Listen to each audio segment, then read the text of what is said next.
사진 한 장 보겠습니다. 여러분, 이 사진을 보면 어떤 생각이 드십니까?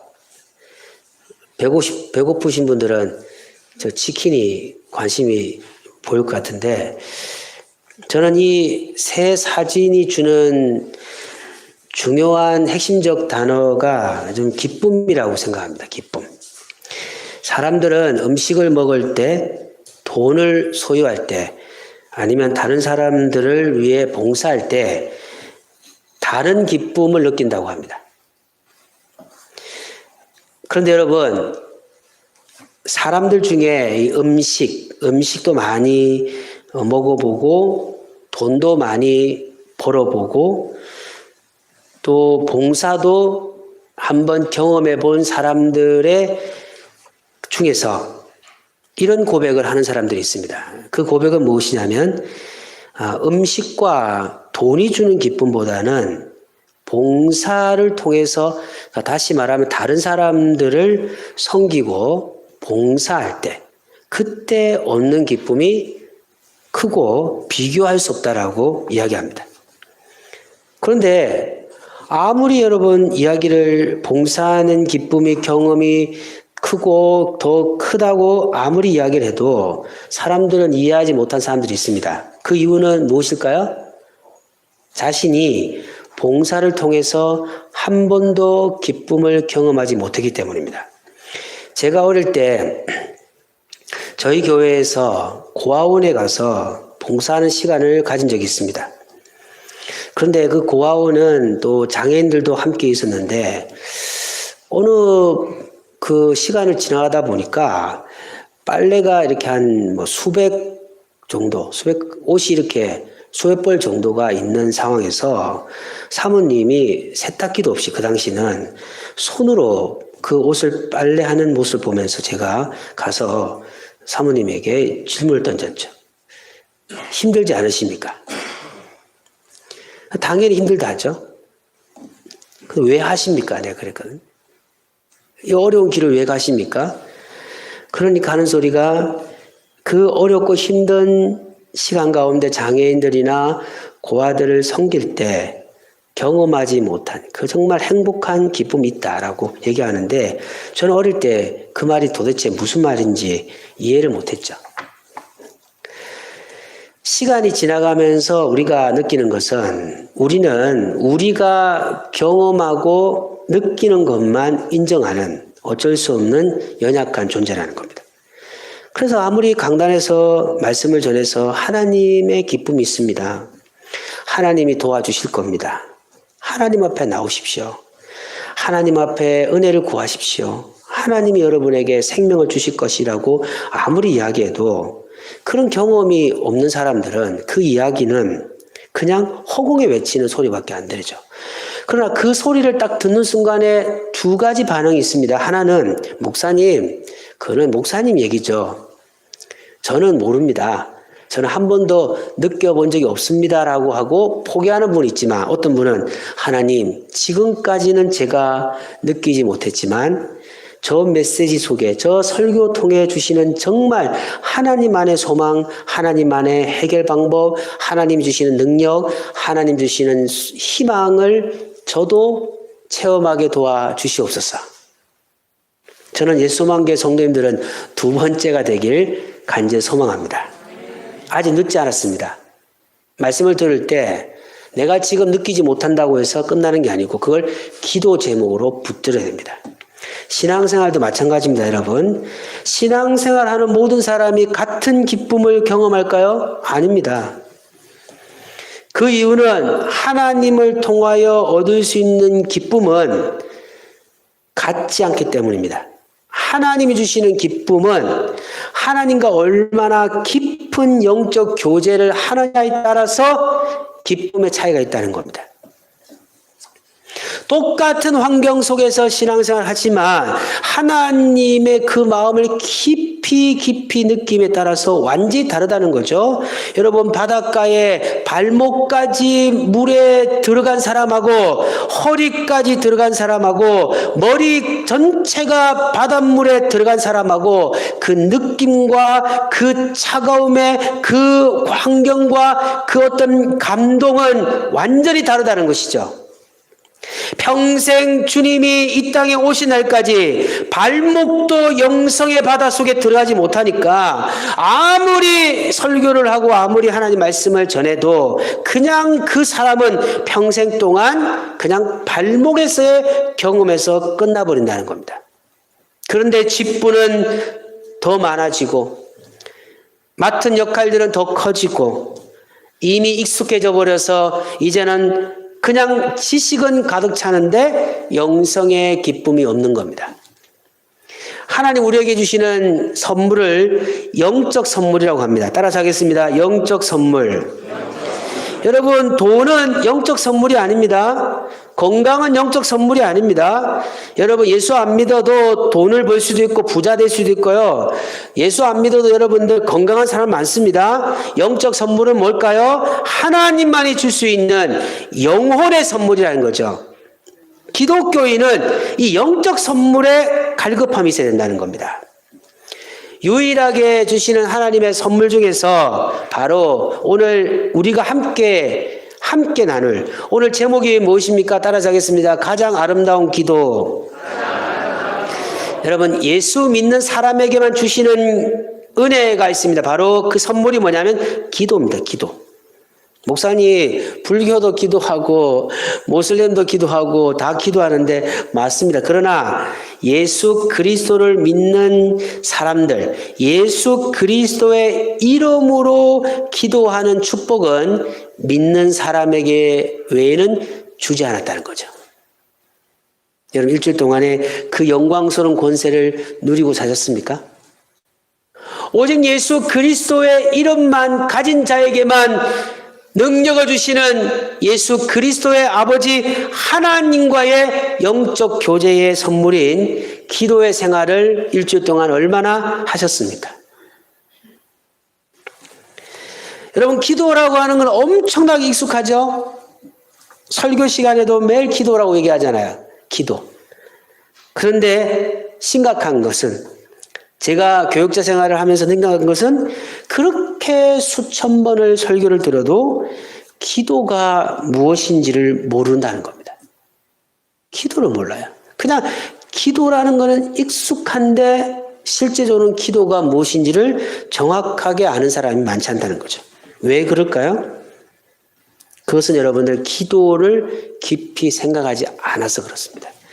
본문을 통해서 기도의 의미, 또 기도에 담겨있는 하나님의 뜻, 이런 것들을 살펴보는 시간을 갖겠습니다. 우리는 너무나 많은 시간 동안 기도의 중요성에 대해서 이야기를 들었습니다. 그래서인지 기도가 중요하다는 사실을 압니다. 하지만 실제적으로 우리의 삶을 돌아보면요, 생활 속에서 기도가 부족해요. 기도하는 사람이 없습니다. 그 이유를 제가 살펴보니까 두 가지인데, 정확한 해답의 어떤 이유들은 더 찾으면 많겠지만 두 가지 뭐냐면, 오늘날 시대의 성도들은 하나님과 깊은 체험이 없다는 겁니다. 그러니까 하나님을 만나지 못해서 그래요. 여러분, 하나님을 만나지 못한다. 여러분, 그런데 신앙생활을 한다. 그러니까 기도 생활을 못하는 겁니다. 눈에 보이는 사람도 교제가 없으면 모르잖아요. 제가 며칠 전에 그런 생각을 해봤거든요.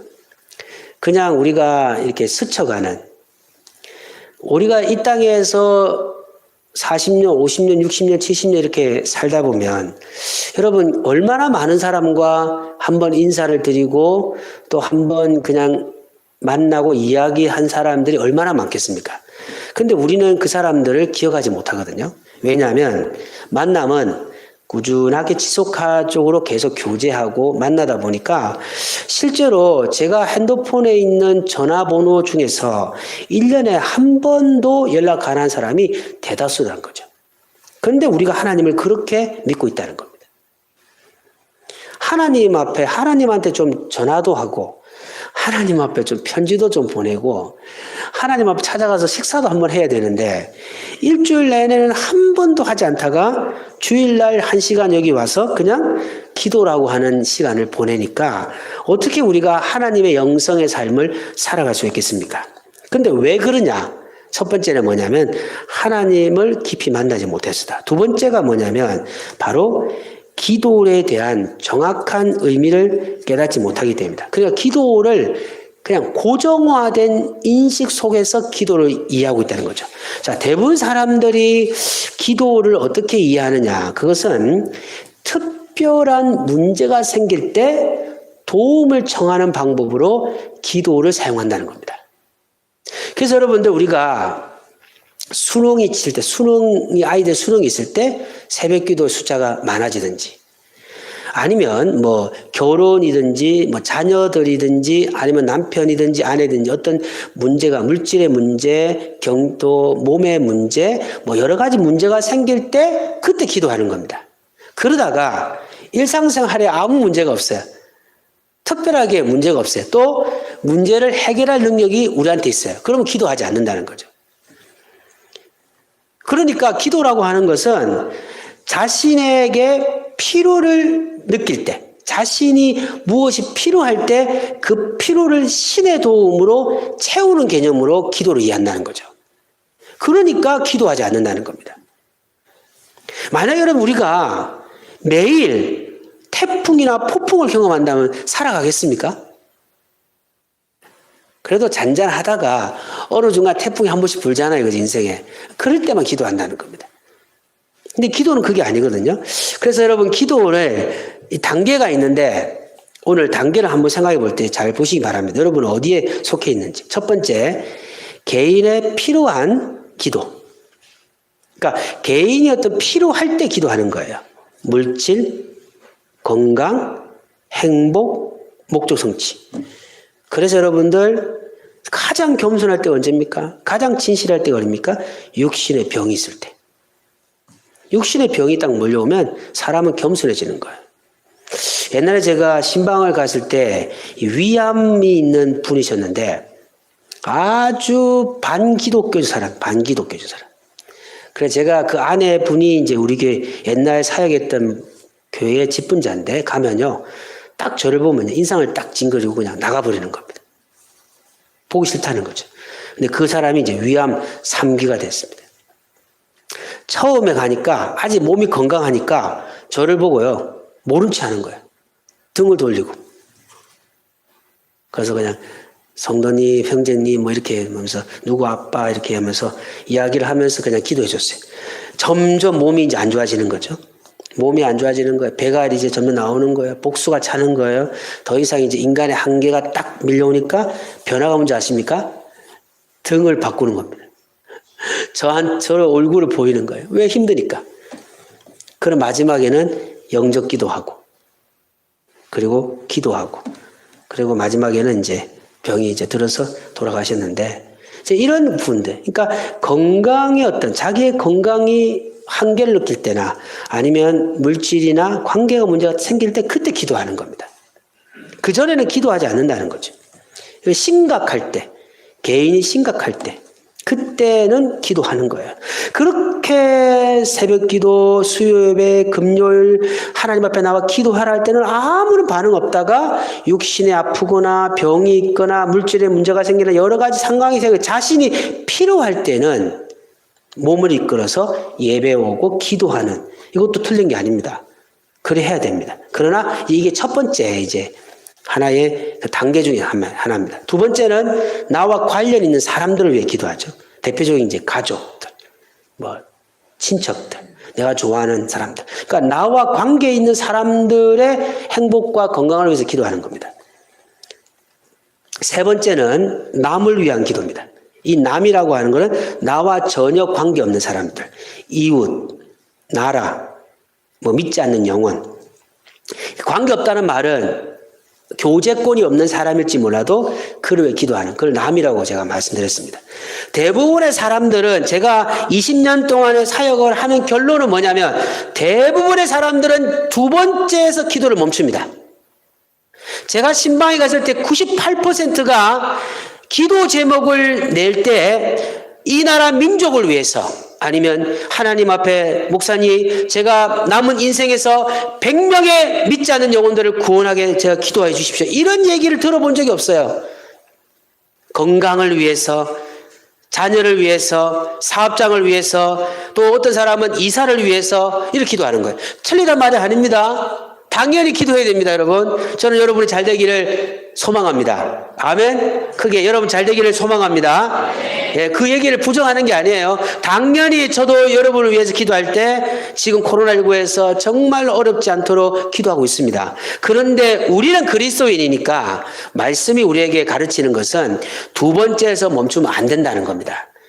가장 아름다운 기도는 세 번째입니다. 세 번째. 세 번째 하나님은 엄청난 기쁨을 주시고 세 번째를 드리는 사람을 첫 번째, 두 번째를 책임져 주신다고 성경은 약속하고 있는 겁니다. 아멘. 저는 사랑하는 모든 예수 소망교회 성도님들이 기도의 깊은 은혜를 받기를 원합니다.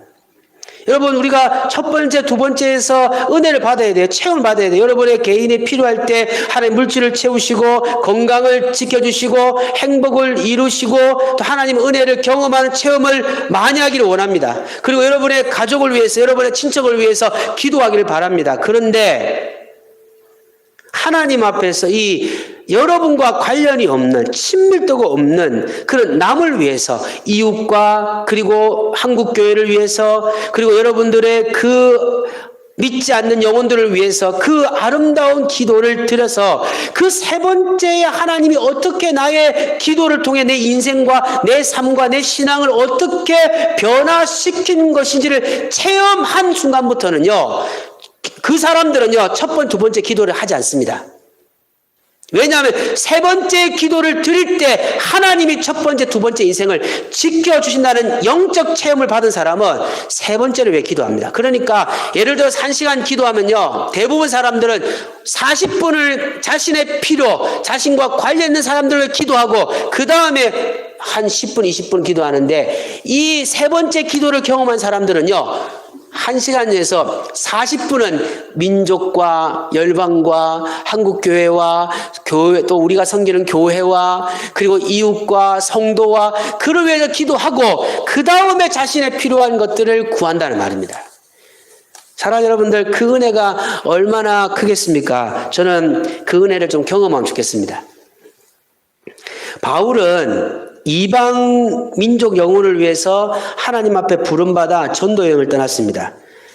3차 동안 참으로 많은 어려움과 힘든 과정 속에서 오직 하나님 나라를 위해 선교 사역을 했던 사람입니다.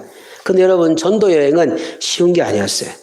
왜냐하면 전도 여행은 아무것도 준비된 것이 없습니다. 그냥 하나님이 가라 하시면 가서 하나님이 예배하신 사람을 만나고 그들에게 복음을 전했는데 어떨 때는요 매 맞고 어떨 때는 감옥소에 들어가서요 엄청난 고난을 당했던 사람이 바로 바울입니다.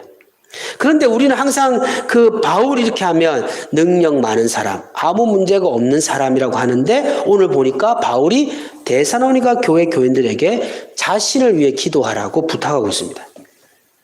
그것은 여러분들 일반적으로 생각할 때는 이 바울이 강한 존재지만 그도 전도 여행을 떠날 때마다 불안과 초조함을 가지고 있는 연약한 인간이었다는 거죠.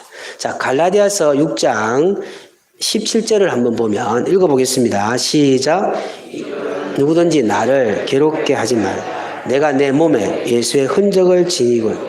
신학적으로 볼 때 두 가지, 세 가지 정도의 학설이 있는데 첫째는 바울은 그 눈이 상당히 보이지 않았다고 말합니다. 눈. 그러니까 완전히 실명 상태 정도까지 바울은 눈이 보이지 않는 상태에서 전도 여행을 떠났다고 얘기하거든요. 두 번째, 바울이 그러니까 간질.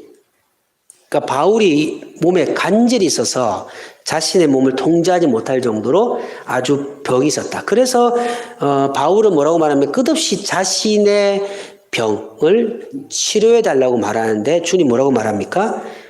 너의 부족이 너에게 족하다. 그러면서 뭐라고 말합니까? 내 몸의 흔적이 뭡니까? 마크거든요. 자신은 그 병의 증세가 일어날 때마다 자신의 무능을 느끼고 십자가 앞에 나와서 기도하는 겁니다.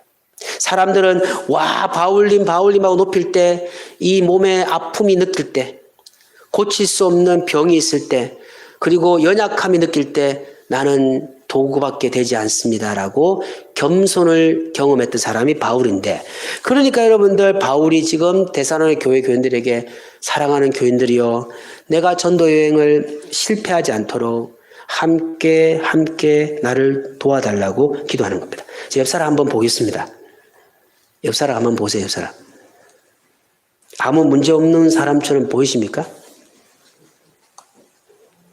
어느 때는 눈물을 흘리고 답답하고 아침에 일어나기 싫을 때도 있고 하늘 보고 한숨 짓는 분들입니다. 서로를 위해서 기도해 줄 지금이 우리가 교회에 그냥 11시에 모여서 그냥 예배 드리는 존재가 아니고 함께 기도해야 될 존재입니다. 서로 같이 기도해 주시기 바랍니다.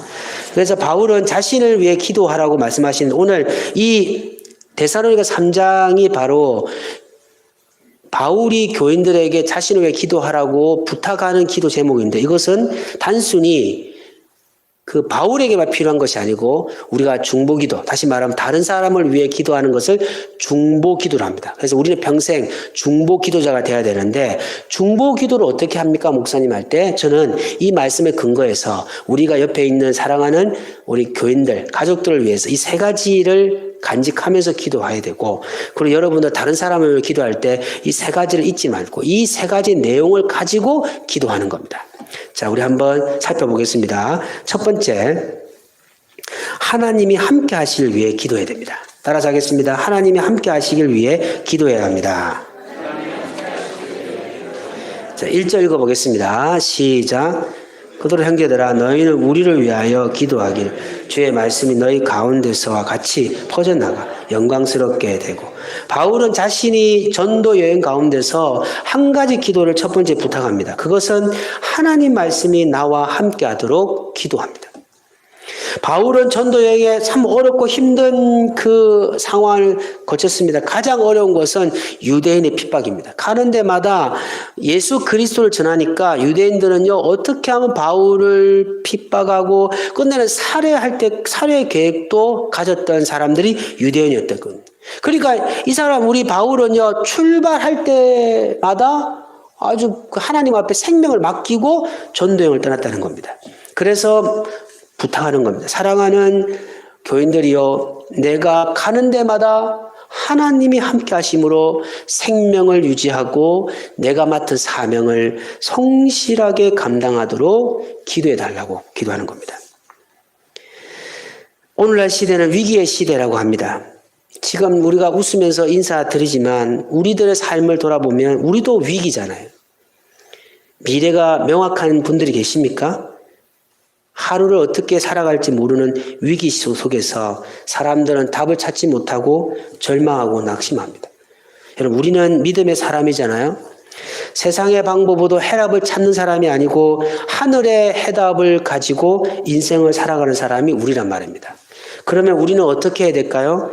이 세상의 국가나 교회나 이웃이나 우리 함께하는 영적 가족들, 우리의 삶 속에 해결되지 못하는 가운데 있는 수많은 사람들의 삶에 인간의 해답이 아닌 하늘과 땅과 땅 아래 모든 걸 창조하신 천지를 창조하신 하나님의 해답이 우리 사랑하는 영적 가족들의 삶에 임하도록 함께 기도해 주셔야 된다는 겁니다.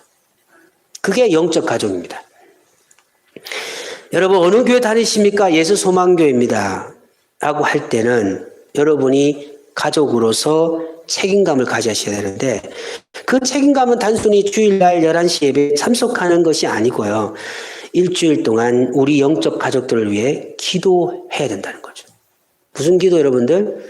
각 가정마다 보이지 않는 해답이 없어서 헤매고 있는 그 절망의 상황에 함께 하신 하나님이 함께 하도록 기도해 주시기를 간절히 소망합니다. 꼭 그 일을 하셔야 됩니다. 하나님은 기억하십니다. 우리는 하나님의 절대적 은혜가 필요합니다. 특별히 예수소망교회, 여러분 예수소망교회를 위해 기도해 주셔야 됩니다. 부정적인 것이나 어둠이 아니고요. 우리 교회가 이 코로나19를 잘 이겨내고 앞으로 전도와 선교와 나눔의 교회를 통해서 이 민족의 유일한 희망의 교회가 될 수 있도록 기도해 주시기를 간절히 소망합니다. 인간의 방법과 생각으로 안 돼요. 제가 우리 목사님들하고 만나면요. 99%가 희망이 없다고 말합니다. 희망이 없다. 코로나19 후에도 희망이 없다. 그러나 저는 믿습니다. 하나님은 희망의 주인이십니다. 우리가 언제 우리 인간의 희망으로 산 적이 있습니까? 하늘과 땅과 땅 아래 모든 걸 창조하신 하나님이 계시기에 우리가 믿고 살았잖아요. 반드시 하나님은 우리 교회를 축복해 주실 줄 믿습니다. 근데 그 축복의 역사는 어디서부터 시작되냐면 우리 영적 가족들이 서로를 위해서 기도해야 합니다. 하나님이 함께 하시도록 기도해 주시기 바랍니다. 두 번째, 우리가 중보기도 다른 사람을 위해서, 교회를 위해서, 우리 영적 가족들을 위해서, 이 나라 민족을 기도할 때 두 번째는 뭐냐면 하나님의 보호를 위해 기도해야 됩니다. 하나님의 보호. 자, 2절 읽어보겠습니다. 시작. 악한 사람에게 건지옵소서 하라. 믿음은 모든 사람의 것이 아니니라. 바울은 자신이 힘들고 어려운 전도여행 가운데 수많은 위험과 어려움 속에서 지치지 말고 믿음을 지키고 살아갈 수 있도록 기도해 달라고 하는 겁니다. 여러분, 손을 얹으면 병이 났던 사람이에요. 귀신을 쫓아냈던 사람입니다. 수많은 기적을 이뤘던 사람이에요. 한 번 복음을 전한 몇천 명이 변화를 시켰던 사람이 사도 바울입니다. 근데 그가 뭐라고 말합니까? 우리를 부당하고 악한 사람에게서 건지시옵소서 기도해 달라고 기도하는 거죠. 그만큼 여러분 미래가 초조한 거예요. 미래가 보이지 않는 겁니다. 자신의 인생에 어떤 길이 열릴지 모르고요. 자신의 육신의 연약함 볼 때요. 전도 여행을 떠날 때 중간에 광야에서 쓰러져 인생의 삶이 마감될 수 있다라고 하는 생각을 가진 겁니다. 그래도 그는 그 무거운 몸을 이끌고 사명의 길을 가는 겁니다. 그러면서 교인들에게 사랑하는 교인들이여 이 사명의 끈이 끝날 때까지 내가 그 길을 갈 수 있도록 힘을 달라고 기도하는 겁니다. 사랑하는 영적 가족 여러분들, 우리는 마지막 예수 그리스도 앞에 모든 분들이 함께 만나야 될 영적 가족들입니다. 거치고 힘든 세상 속에서 우리는 하나님의 보호하심이 필요합니다. 성도를 위해서 그리고 이 민족과 열방을 위해서 하나님의 보호하심을 위하여 기도하는 은혜가 있기를 간절히 소망합니다. 많은 시간이 아니어도 됩니다. 일주일 동안 성도님 위해서 기도할 때 여러분 정말 기도하시기 바랍니다. 그래서 사무엘이 뭐라고 말합니까? 내가 이스라엘 민족을 위하여 기도하지 않는 죄를 범치 않겠다. 이걸 죄라고 생각해야 됩니다. 이거는 그냥 선택의 개념이 아니고 내가 일주일 동안 영적 가족들을 위해서 기도하지 않는 것은 하나님 앞에 죄라고 생각해야 된다는 거죠. 그래야 시간이 보이기 시작하는 겁니다. 여러분, 우리가 매주마다 예배를 드리는데 정말 우리 자식, 오늘부터 우리 자세가 나는 결단코 다음 주에 예배를 드리러 올 때 우리 성도들을 위해 일주일 동안에 단 10분이라도 하루에 우리 하나님이 우리 사랑하는 교회와 영적 가족들과 이 나라 민족과 아파하는 수많은 백성들을 위하여 기도하고 나는 예배를 드리겠다고 하는 다짐이 필요하다는 것이죠. 그래서 여러분들 부끄러워 만약 일주일 동안 기도하지 않고 와서 인사할 때 여러분 잘 지내셨습니까? 라고 주먹으로 인사할 때 마음에 부끄러움이 있어야 된다는 거예요. 어떻게 우리가 영적으로 함께 기도하지 않으면서 그분이 잘 되기를 원한다? 이건 영적 가족의 모습이 아닙니다. 사랑하는 여러분, 우리는 예수 그리스도 안에 하나고 예수 그리스도 안에 가족입니다. 믿으십니까? 정말 그렇게 생각하십니까, 여러분? 옆 사람 보시면 당신은 가족입니다. 인사 한번 드려보세요.